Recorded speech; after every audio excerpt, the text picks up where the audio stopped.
देशभरात लोकसभा निवडणुकीचा माहोल आहे। 3 टप्प्याचं मतदान झालंय, 2 टप्पे अजूनही बाकी आहेत आणि त्यातही आता चौथ्या टप्प्यात मुंबईमध्ये मतदान पार पडणार आहे। राज्यभरात कसा माहोल आहे हे तुम्हाला लोकमतच्या या सुपर वोट थ्रू सगळ्या आमच्या सहकाऱ्यांकडून कसा माहोल चालू आहे ते तुमच्यापर्यंत पोहोचवलं जातंय। मी आता आहे दक्षिण मुंबईमध्ये आणि माझ्यासोबत इथे काही कार्यकर्ते आहेत, आपण त्यांच्याशी बातचीत करूया। कसा आहे माहोल दक्षिण मुंबईमध्ये? एकदम एक नंबर। शिवसेना उद्धव बाळासाहेब ठाकरे वातावरण निर्मिती झालेली आहे आणि अरविंद भाई सावंत हे येणार, बहुसंख्य मताने यात दुमत नाही। तुम्ही म्हणताय अरविंद सावंतांचा तुम्ही प्रचार करताय, पण आतापर्यंत तुम्ही धनुष्यबाणाला साथ देत होता, पण आता मशाल पोहोचली आहे तुमच्याकडे। पण हीच मशाल खेडोपाड्यात किंवा इतर ठिकाणी कशी पोहोचते? पोचली ना, ती मुळात ना धनुष्यबाण पेलवायला हात पण तसे लागतात। त्यात उद्धव साहेबांचे होते, आदरणीय उद्धव बाळासाहेब ठाकरेंचे होते। नुसतं चिन्ह घेतलं म्हणजे संस्कार होत नाही ना। काही दिवसांपूर्वी शरद पवारांनी वक्तव्य केलेलं, म्हणजे बोलता बोलता ते म्हणालेले की इतर जे लहान मोठे पक्ष आहेत ते काही येत्या वर्षात किंवा लोकसभा निवडणुकीनंतर हे काँग्रेसमध्ये विलीन होतील। पण आज एका सभेत पंतप्रधान मोदी म्हणालेत की शरद पवारांची राष्ट्रवादी असेल किंवा ठाकरेंची शिवसेना, त्यांनी काँग्रेसमध्ये विलीन होण्यापेक्षा शिंदे आणि अजित पवारांसोबत यावं। त्यावर काय वाटतंय? मुळात हे आदरणीय शरद पवार साहेब बोललेत, ही उद्धव साहेबांची भूमिका आहे का? उद्धव साहेब सांगतील ना आमच्या शिवसेनेने कुठे, कारण ते वंदनीय बाळासाहेब ठाकरे यांचे चिरंजीव आहे। कुठेही ते विलीन होणार नाही। यांच्याशी 25 वर्षाची युती या लोकांनी गद्दारी केल्यामुळे तोडली, तर त्यांच्यात विलीन व्हायची आम्हाला गरजच काय?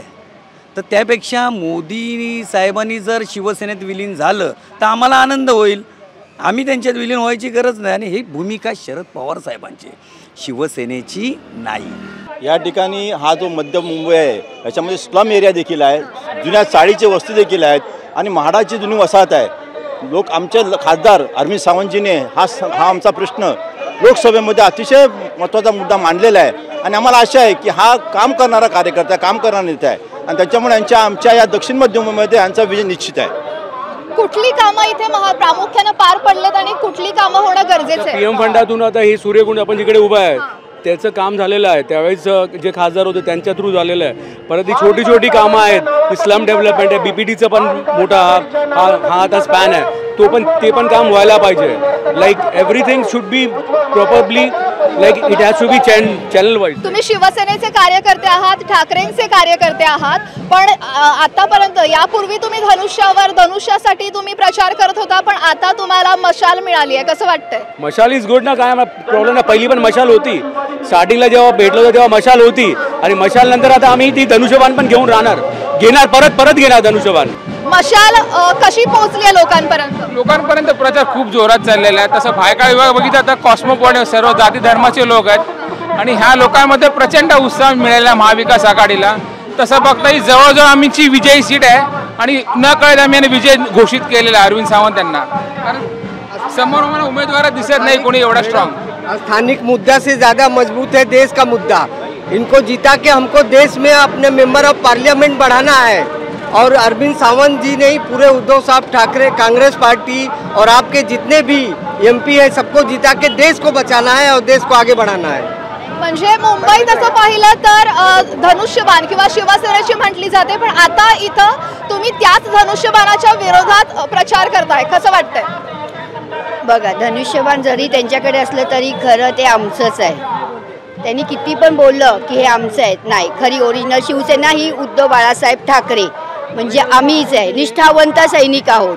आणि किती काही झालं मशाल तर आमची जिंकणारच, पण धनुष्य पण आमच्याकडेच येणार आहे। धनुष्य तुमच्याकडेच येणार म्हणताय तुम्ही, पण आतापर्यंत कसं झालंय, आता तुमचेच जे आधीचे कार्यकर्ते होते तेच आता तुमच्या विरोधात आहेत। देखो, मेरा कहना क्या एक ही है, मैं ज़्यादा बोल नहीं सकता हूँ, अब बोलने नहीं पाता हूँ। मेरा कहना, हर बार आप लोग जीते, इसमें गरीब और महिलाओं यानी रोज़ का कामगार, इन्होंने बहुत तकलीफ उठाए और बहुत झेल पाए अभी तक, और इसके बाद आप आएंगे ना जरूर उन लोग भीख मांग लेंगे, और इसके बाद आप आना नहीं चाहते, और इसके बाद हम लोग ही आते रहेंगे और हम लोग गरीब की सेवा करते रहेंगे और महिलाओं के लिए हर सुकून और काम हम लोग करते रहेंगे, इसमें आपका जरूरत नहीं है। शिवसेना तुमचीच आहे असं म्हणताय किंवा धनुष्यबाण लगेच तुमच्याकडे परत येईल असं देखील म्हणताय, पण आता मशाल लोकांपर्यंत कशी पोहोचली आहे? मशाल आम्ही सर्व पक्षीय म्हणजे जे महाविकास आघाडीमधले जेवढे पक्ष आहे, घटक पक्ष आहेत, या लोकांनी प्रामाणिकपणे कार्यकर्त्यांनी सर्वांनी मशाल घराघरापर्यंत पोहोचवण्याचं काम चांगल्या प्रकारे केलेलं आहे. प्रत्येक अशीच या निवडणुकीची बातमी या सुपर कार मार्फत, या सुपर वोट कार मार्फत लोकमत तुमच्यापर्यंत पोहोचवतच राहील. कॅमेरा पर्सन आकाश जाधवसह मी अक्षरा चोरमारे, लोकमत मुंबई.